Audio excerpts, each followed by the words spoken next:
As some of you may already know, I've been working on my third book for, I don't know, around about a year and a half now, putting together ideas, starting in on the essays and the outlines.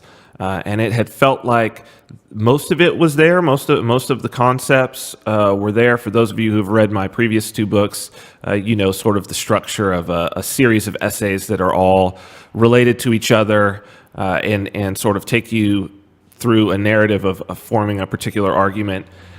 Some things have happened in the last few days, really about the last week, that have sort of been the linchpin, brought everything back together on this particular project. And although I'm writing, I felt a little bit of a sense of urgency to do a video. I wanted to do a video on kind of the framework of this kernel, because I think now I have really the kernel of what's going on. There were some things that happened this week. They created connections. I made some notes, and I wanted to walk through these because I think that people will find it enlightening. And so this notion is what I'm calling the consensus crisis. And I think that it's an underlying, and I think you'll agree by the end of this, that it's an underlying sort of idea or energy, or however you want to say it, that's going on right now in the world, and that is giving people a lot of grief. It's the cause for a lot of anxiety that people have. And I think that getting this framework, you'll start to understand a whole bunch of different things. So there are a lot of concepts that are in here.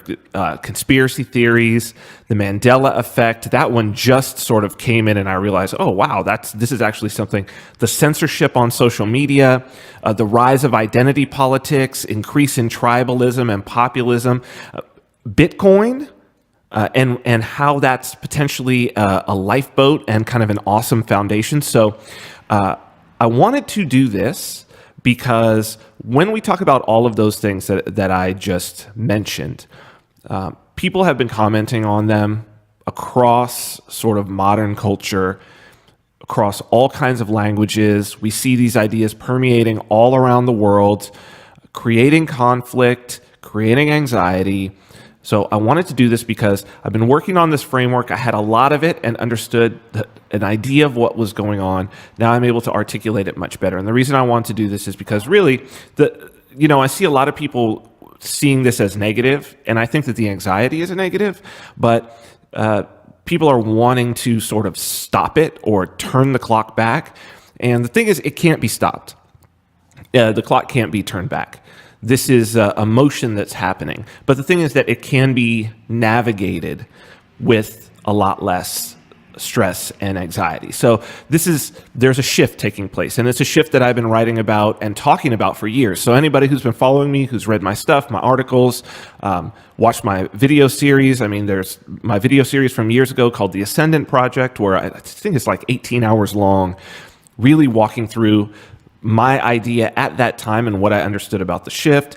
It takes up the last quarter of my last book, Self-Ownership, where I talk about this concept of the crypto savage and the new emerging culture. I had understood it a little bit better at that time, really delving deep into Bitcoin and building my business Cointext over the last year, really getting into the community, delving even further into the technology. That has also been very congruent for the things that I had been thinking about already, and to better understand this shift, because Bitcoin is a part of that shift. The culture wouldn't be picking up this very new and very esoteric technology and actually seeking to use it. We wouldn't see its growth if the zeitgeist wasn't ready for it already. Okay, so here are the things that happened this week where these connections that I'm talking about were made. I think maybe the first thing was this Joe Rogan, Alex Jones coming back onto the Joe Rogan show, and then being there with Eddie Bravo, going through these conspiracy theories as Alex Jones usually did. If you haven't watched it, watch it. So two interesting things. One, before it was even done, there were already YouTube videos up that was like criticism of it or people commenting on it, making videos. If you go, you'll see now, I mean, it's been a week, less than a week, and there are tons of clips, tons of people commenting. It had a million views basically by the time that it stopped. I watched it relatively live. I sort of watched it on a bit of an hour delay. I was doing some other things and had to pause it from time to time. And there was like 1 million views at the end. At the end, before 24 hours was up, there was like 4 million views of this thing. So that's wild. And it's not like Joe had announced it. It's not like there was some big fanfare beforehand. I found out about it because Pete Raymond just like sort of gave me a text, and he was like, "Hey, oh, dude, this is crazy. Right now I'm watching Joe Rogan and Alex Jones." I had no idea that it was even about to take place. So that was interesting. One of the interesting things about it was how they were sort of like putting up the proof in real time. So like Alex would say something, and then they would put up the proof. He'd say, "Oh, go and pull up the pig chimeras, the pig human chimeras. Oh, go pull this up. Go pull this up." And there's a theme in that. This idea of reaching into reality and reaching into truth. And the way that we're able to do it a little bit differently now is a way that humans have never been able to do it, to just have a discussion about what is going on and what is reality, what is a fact, and then let's Google it right now. Let's figure out what the year that this happened was. Was there an article about this? What was the actual quote of this person? All of that. We take it for granted, but that is brand new in the scope of human existence. And it's not like humans have not been trying to know what was a fact in the past. Of course, this is a normal part of just being a human. But up until now, that it has not been possible for us to do it at that speed in real time. So don't discount that. Also, what happened this week was I have a video from 2017 that was given a warning label, basically censored by YouTube in a new form of censorship. And so I want to read you what YouTube sent to me regarding this. So here's the message.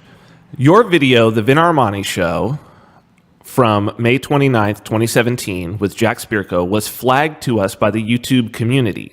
Upon review, we have placed restrictions on how the video will be shown. Please note that your video will continue to be available on YouTube.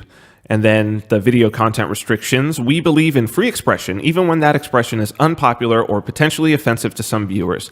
In some cases, flagged videos that do not clearly breach the community guidelines, but whose content is potentially controversial or offensive, may remain up, but with some features disabled. This includes videos denying a well-documented violent event took place. Your video will be shown after a warning message. In addition, certain features such as comments, sharing, thumbs up, and suggested videos have been disabled. Your video is also ineligible for monetization. So this has actually, I put in an appeal, and upon appeal, they reversed it. So I found that interesting. I have some real doubts about it being flagged by the YouTube community.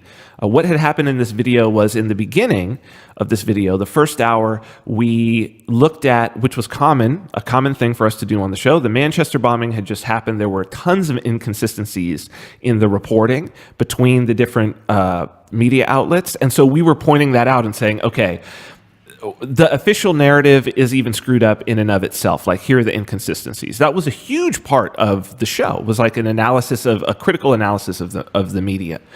And so they reversed that. But what I'm thinking is, like, who's really going and watching? I mean,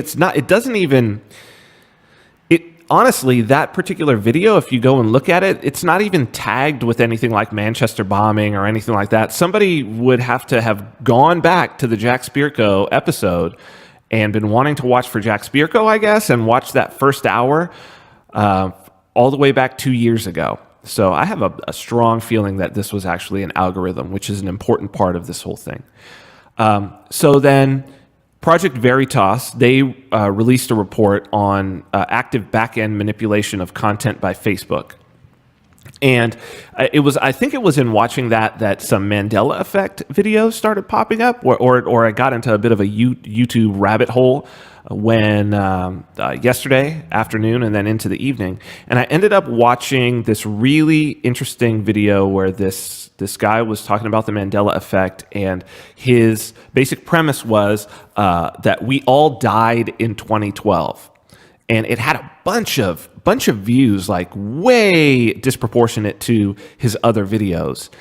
And so I watched it, and what I found was interesting was that his basic notion was that something has occurred because there's a consensus breakdown. And I thought, oh, that's so interesting that he's using this word consensus breakdown to describe the Mandela effect. So if you don't know the Mandela effect, this is where some people remember certain things as happening. I'll talk about that in a little while. And then others remember it a different way. But it's about that there is a lack of consensus between people as to certain cultural artifacts. What did a particular painting look like? What did someone say in a movie? When did someone die? These sorts of things, that there is this lack of consensus and that people are starting to notice it, and they're calling this the Mandela effect. So he's using this term saying that consensus is starting to break down. And I've been using this term, I've been talking about consensus-based reality or truth versus authority-based reality or truth. And I've been saying that really the shift that we're seeing worldwide is that authority-based truth has been the gold standard, let's say, for really maybe 10,000 years. Whereas now, and it's with the advent of social media, and it's with the everybody being interconnected in the way that they are, we're seeing this emergence of consensus-based gaining of reality. And so what do I mean by the difference between the two of them? I think that the two best examples are, we use both of these every day in terms of our structures of reality and the way that we organize ourselves within reality. We do it sometimes based on consensus for certain things, sometimes based on authority for other things. And I'll explain them both. But to start out with, you could take the difference between language and law. Language is consensus-based organization, whereas law is authority-based organization. You can kind of understand the law and authority, we get that. But then it's like, what am I talking about when I talk about consensus-based being language? It's the idea that you're listening to me speak, I'm using words. We don't really know why is the word, why does that mean a mouth noise?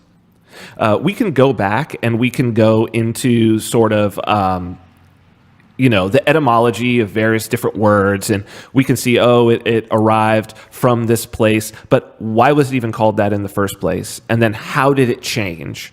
We sort of understand that it did change, and we have an idea that language changes and language grows and evolves, but it's hard to pinpoint any particular person or authority who said, oh yeah, that little furry animal that lives in your house, that thing is called a cat.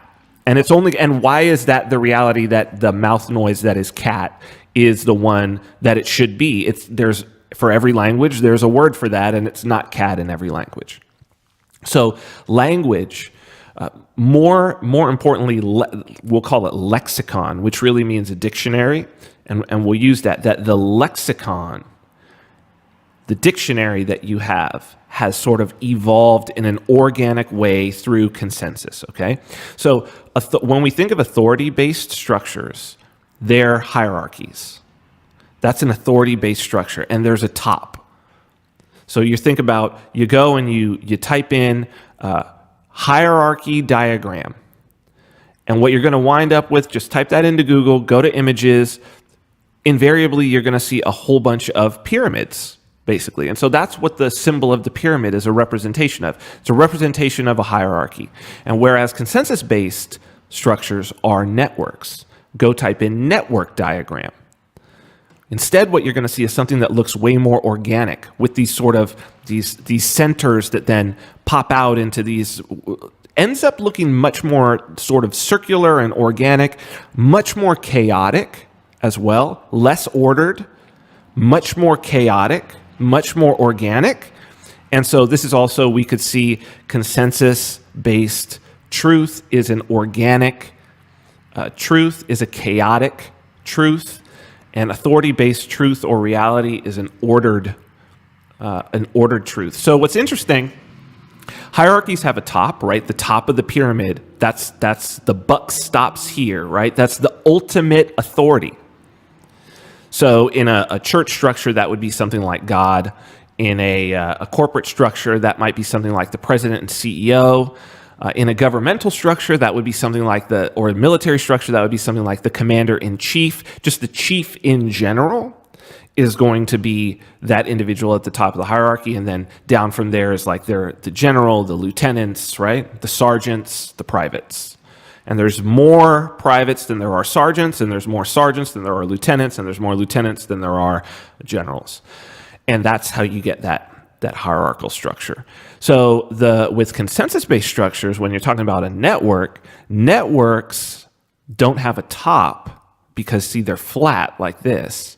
They have centers.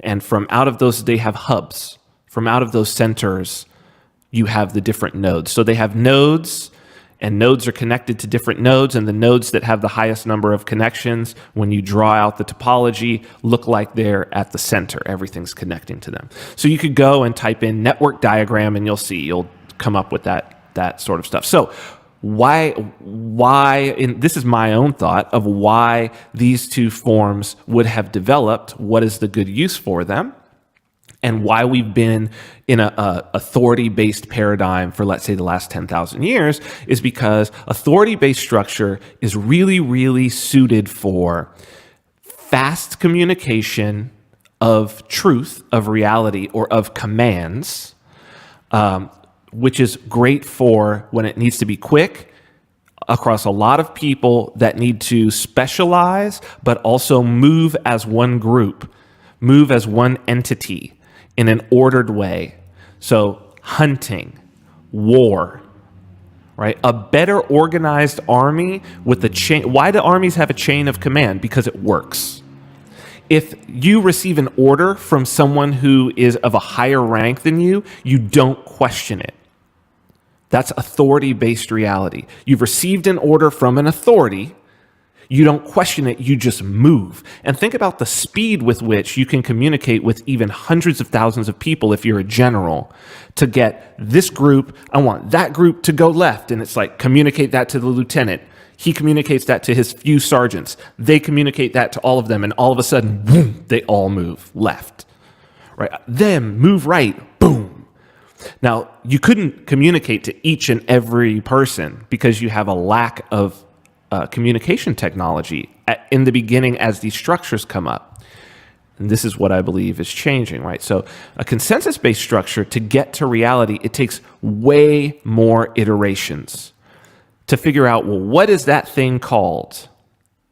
It's way more iterations back and forth. Think about how we learn language. We hear it from many, many different people. We have to hear it over and over from many different people until we come to a realization that, oh, that's a cat. They keep saying cat. They keep saying cat. Even what's my name? Oh, he calls me Vin. She calls me Vin. She calls me Vin. She calls me Vin. Ah, I'm Vin. I'm Vin. Right? So this is the many-to-many idea. And this is where things like Bitcoin come in. This is where studying these protocols becomes very interesting, because like Bitcoin is a gossip protocol. It's many-to-many communication, and it's sort of trying to find truth by polling as many people as it can. And then you get this idea of, yeah, this looks like this is where everybody's going. I'm going to go along with that as well. That's consensus-based. What's interesting, the gossip protocol is also referred to as the epidemic protocol, because the same way that gossip moves, which is a meme, a mimetic movement, you could say even a mimetic virus, is the same way that genetic organic viruses move. Same way, you map them in the same epidemic. It's the same epidemiology of when you watch the spread of a virus is the same way that you would look at, say, the spread of a transaction into the mempools around a Bitcoin network. So a gossip protocol and epidemic protocol are the same, and that's important for this idea. So with our consensus-based organizational structures, which is like language, which is culture, in the past, for most of human existence, those changed very slowly. Very slowly. Think about how slowly it must have been for Latin to change into Spanish right now, while at the same time it was changing into Portuguese, while at the same time it was changing into Italian, it was changing into Romanian, which are now, for the most part, I mean, you might, if you're a native Spanish speaker, be able to get a gist of what an Italian is saying. Certainly, Portuguese speakers can understand Spanish speakers. What's weird is that it doesn't always go in reverse. So, because there's enough familiar, but it's different enough that we would recognize, oh yeah, those are definitely different languages. They're not, an Italian speaker would hear Spanish and say, oh, that person's speaking a different language from me, and vice versa. These things changed slowly. So, and language is just one sort of artifact of culture. So cultures change slowly in that way too, because the Latin culture, since it's the basis of the language, was clearly a basis of the French culture, the Spanish culture, Italian culture, Romanian culture, so many. And, we often trace language and to see, where's the root of that word? What's the etymology? And that'll often tell us what the cultures were that were influencing at a particular time when this word came into use. So that's the cultural lexicon. Laws, authority-based structures, can change fast. Think about like marijuana laws recently, to where today I've got a joint in my pocket and it's illegal. And literally tomorrow, when the law flips over, all of a sudden, totally legal. Or that I could be standing here on this side of one state line, let's say Nevada, and I've got a joint in my pocket, legal. I take a step over this line and I'm in Arizona, I can be arrested for it. This is an authority-based structure where you're basically looking to an authority, which is the law, and we see the enforcement of the law in a hierarchical structure, right? The police are in a hierarchy. The law enforcement in general is hierarchical. It's always in a hierarchy. You have a direct supervisor that you report to, and they have a supervisor, and they have a supervisor until it gets to the top. So this was true. This was the model, how it had been. We had culture that was evolving slowly, and we had authority or laws that could change on a dime. A new government comes in and takes over your old government, and the laws can change tomorrow. You get newly elected leaders, and the law changes tomorrow. You have a king die, and his son or daughter takes over. The laws can change in an instant by fiat. But culture didn't. Culture moved slowly. For most of human existence, that's how it was. Except that started to change. And I think we could see this with so look, if we were to go back, let's say 500 years, the change in the cultural lexicon, so the change in the foundational vocabulary of a culture changed so little over time that your life was probably very, very close, perhaps indistinguishable from your grandparents' life. The technology hadn't changed, the diet hadn't changed, the day-to-day activities within your village hadn't changed. Things just went on for generations and generations, changing so slow that life really felt eternal. But then, like in the last century, we get the introduction of popular media, radio in particular. And you'll notice that that's at the time that this whole thing speeds up. that the cultural lexicon is able to change because the communications medium makes consensus change and alter faster. It is able to introduce and spread mimetic viruses that will alter the cultural lexicon, the DNA of the memome, if you will, like the genome of certain individuals, and make certain individuals have consensus and fall out of consensus, not yet with their peers, but certainly with those in previous generations. So it's like after the introduction of radio is when you start to get these distinct generations, right? Where the cultural lexicon, it changes in these like 20-year spans. And what you have is parents begin to not actually be of the same culture as their children. And so this is really what the baby boom is about. And I think that it's because of the change in communications technology after World War II. World War II, it ended, and during the war, communications technology was heavily invested in, obviously for military reasons, and then that was repurposed for civilian reasons, and then it was grown out, and you had the rise of television and certainly movies a lot more. Radio became ubiquitous. All of that stuff is happening after the war, and so you get this change in the memome of the baby boomers, and that's why they're different. And that was the beginning of the consensus breakdown and the beginning of the crisis. And I think that it's one of the reasons why this whole like boomer meme is so prevalent, why they're such a unique group.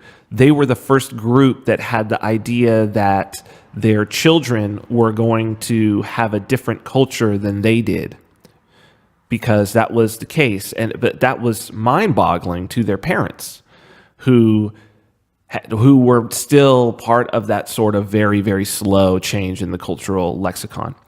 What's happened now? And this is what I believe is the consensus crisis, is that the communications technology has been improved to such a degree. The bandwidth is so much higher. Therefore, the pipe, the vectors for the mimetic viruses to move and to basically throw people out of consensus, you can fall out of consensus with your closest peers on fundamental issues within months. And anybody who's on social media, particularly Facebook, knows that this can happen. People that you went to school with for a decade or more, right? Maybe you went to school all the way through with them. You would think that all of that would have programmed you to basically be of the same culture, but you can look and see that you're not. And it's happening even faster. And I think that this is where this whole conspiracy theories thing comes in. And I think that this is why certain sectors of society that are interested in continuing the status quo to their advantage find this to be a crisis. So conspiracy theories, what are they? What they really are is they're mimetic viruses that are breaking consensus. Because if other people start to pick that up as the new consensus, it literally will create a new culture. It'll create a brand new culture. And that's a problem because cultures clash. A conspiracy theory now, just like with my video, where they said, well, you didn't break the community guidelines, but you were questioning. You were saying that an event that was heavily covered by the media, the official narrative, you're saying that it wasn't that official narrative. That's what it is. Questioning the official narrative is a virus. It's an attempt to break consensus. You're trying to change the memome. Now think about all the places where consensus is specifically used. The word consensus is specifically used when talking about conspiracy theories. Climate change. There's a scientific consensus that human beings are responsible for climate change. And anybody who says otherwise is breaking consensus. Vaccinations and the anti-vax thing. There's a scientific consensus that vaccines are safe and effective. And anyone who's breaking that is a real threat. Flat Earth. This is such a weird one because this popped out of nowhere. And it's like, wow, I thought we really had that handled. And it just goes to show that it almost doesn't matter how much evidence there is, because it's all been flattened. It's all been flattened. There's very few videos set out to prove what there had already been consensus about for a long time, and that is that the Earth is a ball that rotates around the sun. You go to YouTube, you go, onto your phone, there's very little of that, but there's a whole lot. So this is sort of like what would be called a Sybil attack. There's a whole lot of videos, very well produced, very passionately arguing for the idea of the flat Earth.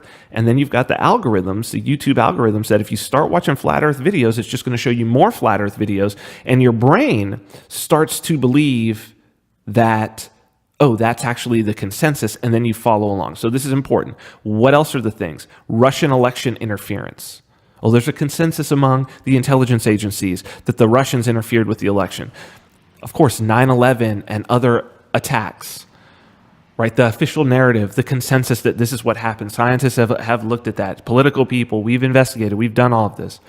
So when there are these breaking consensus, when conspiracy theories get to a certain level, like before in the early days of Alex Jones, say, he wasn't really a threat because that was fringe. But with the capabilities, this many-to-many gossip network, they're like, oh no, this is spreading, and they can watch it spread. The people who are running these platforms can watch it spread because they've been doing the metrics on these things, because they've been selling ads. So they can watch an idea spread. They can watch it grow. They can watch, because people are not just consuming it, they're also creating their own videos. As soon as you create your own video, your own podcast, your own content, you are now you're a carrier of this mimetic virus. And when people start to agree, basically what happens is the culture starts to fork.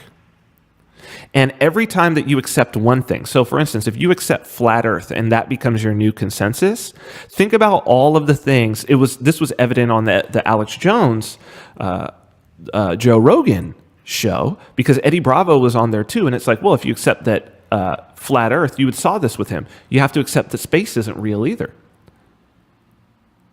And then if space isn't real, well, we don't have satellites. And then if satellites aren't real, well, what is GPS? And then it's like, well, then maybe there's not gravity. Well, that's different. And it's just like you fall so far out of consensus. And this is what you see also with the Bitcoin fork, that like over time, you get further and further away from each other. Just like over time, Italian is more different than Spanish.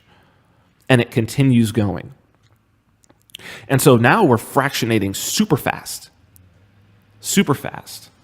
And there are some economic reasons why Facebook, Twitter, and all of that would want to stop that fractionation if they could. And I'll talk about that. But so the Mandela effect is part of this. It's not that, it's just people recognizing that we've fallen out of consensus. And then because they don't have the correct lexicon, they don't have a frame of reference, they don't have a framework for describing that, then you get into things like, oh, it's a hologram that's in a simulation theory that's being controlled by this or this or this. But that's just like an attempt to explain that they've noticed something that they hadn't noticed before. All right, so think about when you see Mandela effect, one of the common things among them is that they are instances of these often repeated cultural artifacts. So what do I mean? It's like in Star Wars, Luke, I am your father. But really he says, no, I am your father. But people are like, no, I remember him saying, Luke, I am your father. Also, life is like a box of chocolates from Forrest Gump, the Mona Lisa, having more of a smile or less of a smile, the thinker having he really has his hand here, but people interpret that he had his hand here. Or I saw a recent one that was interesting because they showed like Oscar awards and stuff, or Golden Globes, and it was people thinking that the show was called Sex in the City, as opposed to, of course, Sex and the City, which it actually was. The reason I remember this was because the first time that I remember the first time reading it being like, oh, it's called Sex and the City. And this was, multiple decades ago. I remember I was young because my stepmother used to love to watch it. And I said, oh, I always thought it was called Sex in the City, but it's because I had heard people say it. I hadn't read it. Same thing with Luke, I am your father. I guarantee you that you've seen in other movies and other things, people making fun of it, and they would say, Luke, I am your father. They're not. They're carrying on a different consensus. So consensus has shifted a little bit. And so you have kind of like a pseudo memory. But really what you're identifying is not a memory, you're identifying your consensus. Same thing with life is like a box of chocolates, but what he really says is mom always said life was like a box of chocolates. But think about all the times that you have seen that Forrest Gump scene recreated, parodied, made fun of, and in every single one of those they say life is like a box of chocolates. And so that becomes the consensus. Also, think about the Mona Lisa and the Thinker. You've seen those recreated as copies in comic books and whatnot, replicas and all of that, and the smile is accentuated, or somebody puts the Thinker's hand in the wrong place, and then that just becomes the consensus. And so what this is really all about and why it's freaking people out is that we have always had these things. We're always out of consensus on various different things. Certain people will think of things in different ways, clearly, because otherwise the parody wouldn't have gotten it wrong. And then you follow along with the parody. And so that's really what it is that it's just like following the chain with the most proof of work. Is that you're following along the one that you've seen come back to you the most. What's happening now, though, is because we have this many-to-many communication, now we're starting to notice, because we're able to communicate with a whole bunch of people, and some of these we're going to get. But these have always existed, and the prime example is tomato, tomato. You say tomato, I say tomato. At some point, that was the same word. And at some point, it diverged. But until somebody's talking to you and they say tomato, and then you say, what are you talking about, tomato? The word's tomato. It's always been tomato. There's your Mandela effect. There's your Mandela effect. There's an interesting quote from a Bitcoin core developer, Peter Todd, that I quote a lot. I actually used it in a talk that I gave at PorcFest, where he says, talking about Bitcoin, he says, the nature of this type of consensus protocol is that you'd rather all nodes come to the same conclusion, even if that conclusion is wrong. Thus, you want as much uniformity as possible. Multiple implementations are expensive and inevitably detract from that goal. So we're looking to try to break that cognitive dissonance, and that's why the Mandela effect upsets us. We want everybody to have a shared cultural lexicon, because otherwise it creates cognitive dissonance.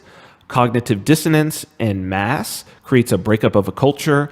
And what you have with cultures is there's only basically three ways, like 3 A's of dealing with culture clash. You have a change in association, which is like you just go somewhere else and only associate with people who share your consensus, who are speaking your language, who have your lexicon. So that's like a lot of people, the reason they come to New Hampshire and become free staters is they only want to associate with libertarians. It might be the same reason why somebody would go and go to some fundamentalist Islamic country, why somebody might want to, a Jewish person might want to move to Israel. So you've got association, you've got assimilation. That's where you decide that you're going to basically become a member of a different culture by adopting their lexicon. That could be learning their language, starting to eat their food, being educated with their history that they're going to teach you so that you can come into consensus with them. So that's you coming into consensus with them. And then there's annihilation. And we do see that. That's a danger, and I think it's something people worry about, is that you have two cultures next to each other where the assimilation just can't happen. They go to war. They go to war. So trade between cultures creates assimilation. That's what you see. Economic activity. That's why that old saying, if goods don't cross borders, armies will. Because if there's that friction, that culture clash, we've already association isn't working, because that other culture's coming in, and those viruses, those mimetic viruses, have the potential to break our consensus, and it gives us anxiety because it gives us cognitive dissonance, and we don't like that. Now, the thing about YouTube is that you can go down these rabbit holes because of algorithms, and so it's reinforcing. Once you go down this viral path, it will actually hit you with even more of the virus, more of the mimetic virus. And this is not like some external control or anything like that. This is just how human beings behave. So you could look at, there's two experiments that are really, really good, but one is this Princeton smoke-filled room study from 1968, where basically they put a test subject in a room. First, they did it with the person alone, and then they started filling the room with smoke. And then they did it with actors who were there who were going to behave like nothing was wrong. And so the study says when alone, 3/4 of people reported the smoke before the experimental period was terminated. The average time to report was 2 minutes of first noticing the smoke. So you'd be sitting there alone. You're like filling out a questionnaire. It's a psychology, this is a psychology experiment. They're videotaping you with hidden cameras and whatnot. You think you're doing one thing, it's something else. And the smoke starts coming into the room. If you're alone, within 2 minutes, people are getting up and reporting. Like, hey, I think there's smoke in the room. Then, when 2 passive Confederates were present, 2 people that were working with the experimenters who were instructed just to act as if nothing was wrong, only 10% of the subjects in this study actually got out of the room or reported what was ostensibly a serious problem. 9 out of 10 of the subjects actually kept working on the questionnaire they were given, rubbed their eyes, and waved smoke out of their faces. So this has been repeated many, many, many times, and it's always the same. But we're talking about the difference between like 2 minutes and then somebody sitting in a smoke-filled room for 20 minutes. Just because the other people there, just because the consensus was there's nothing wrong. This is how powerful our drive to find reality from consensus in the absence of an authority is. So basically, we will look for authority for reality. We will look for consensus for reality. But in the vein of YouTube, there's no authority, which is what they're trying to implement. Warning labels, warning, right? They're trying to become the authority. But this breaks the basic model. Like, that gives people even more cognitive dissonance regarding it. So authority-based truth, there was the prime scientific psychological experiment on this is the Milgram experiment. You've seen this. This is where somebody is basically told by a person, an actor in a lab coat, to keep asking questions, and if the person gets it wrong, they shock them with increasing amounts. And some people would even take that, and they'd be like, "Are you sure?" The person on the other side is screaming. It's fake, of course. It's an experiment. "Are you sure I should shock him?" And they'd be like, "Please proceed." Person in a lab coat just watching. People would take it up to the lethal level, where they would shock somebody to a lethal level to literally kill them just from getting their reality from authority. This is just how human beings are.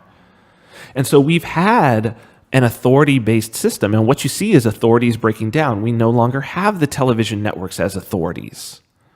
They're having to compete in the same environment of social media as everybody else.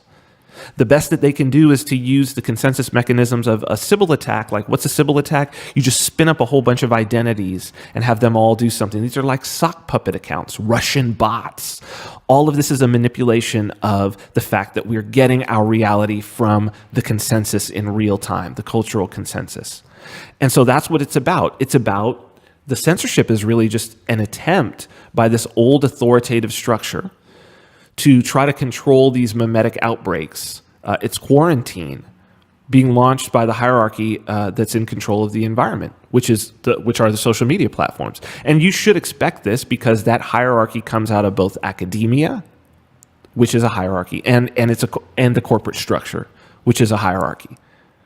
And the important part about it is it's purely economic. If you think about it's the system responding itself. You get enough people together. This is Gustave Le Bon talks about the crowd. You get an organization together and the organization starts to do things. Yes, human beings act, there's human action, but we do act within a context of a group. And so the group will start to do things. And that's what's happening. And one of the reasons why is that, think about it, if you've got advertisers, what makes these platforms move? It's when the advertisers say, I don't want to advertise on that. We can't advertise on that. So that's a corporate authority structure making a call. We don't like that. We don't want to advertise on that. And so what are they trying to do? They're trying to front run. They're trying to get out ahead and predict, which of these viruses are advertiser friendly and will make us money, and which of these viruses will advertisers pull from over time. Let's get out ahead of it. And so in closing, I do think that that's what this is. We're in a consensus crisis. We don't know we don't have a foundation. We don't know how to find reality. We don't know where to start in this new consensus-based, decentralized paradigm. This is only going to get more and more. We have a crisis of truth because we have a crisis of consensus. And the authority structure is no longer viable. People are rejecting it just because there is consensus is much more powerful. Your culture is more powerful than your government. Consensus is it sticks deeper in you.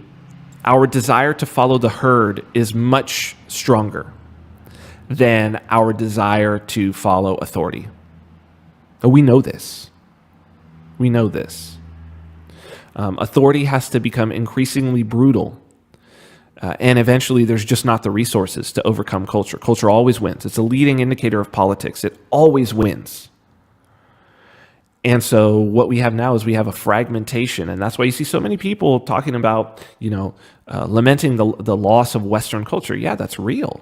Like the culture is busting apart because it's so easy for consensus to break over time. But it's one reason why I think people are going to increasingly gravitate toward Bitcoin once they realize that of the structures that I've seen out there, it is one that is at least presenting an idea of a foundation, and that is proof of work. Like, okay, what is some objective truth that we can all agree upon? And it's not necessary that it be anything special.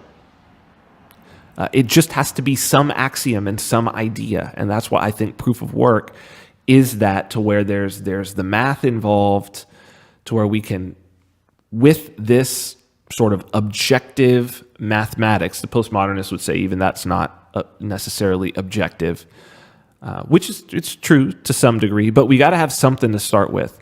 And I think that it creates something that even those with disparate cultures can begin to agree upon, and where economic activity can take place. And that may be what ends up being that hub around which that protocol, you need to have a protocol around which the greater network can all connect. And so I think that it's a place to start.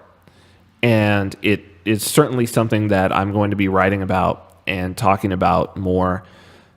This idea is something that I'm going to explore in my next